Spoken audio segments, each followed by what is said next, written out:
Kolkata night riders विरुद्ध मुंबई इंडियन्सच्या टीममध्ये होणार हे दोन मोठे बदल. तर मित्रांनो, मुंबई इंडियन्सने मागील सामना पंजाब किंग्स विरुद्ध विजय झालेला आहे. थरारक सामन्यात पंजाब किंग्सचा त्यांनी पराभव केलेला आहे.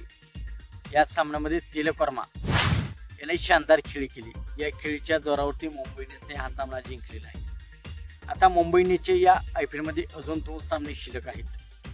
आता त्यांचा पुढील सामना 20 मे रोजी कोलकाता नाईट रायडर्स विरुद्ध होणार आहे आणि राजस्थान विरुद्ध त्यांचा एक सामना अजून शिल्लक आहे. तर कोलकाता नाईट रायडर्स विरुद्ध मुंबई इंडियन्सच्या टीममध्ये 2 मोठे बदल होऊ शकतात. तर मागील सामन्यामध्ये हार्दिक पांड्या दुखापतीमुळे हा सामना खेळू शकला नव्हता.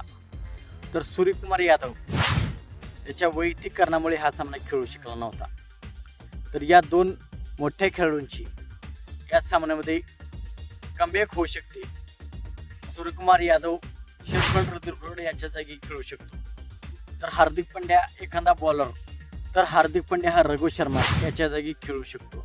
तर हार्दिक पांड्या आणखी पुन्हा कॅप्टन मुंबई इंडियन्सचा होऊ शकतो.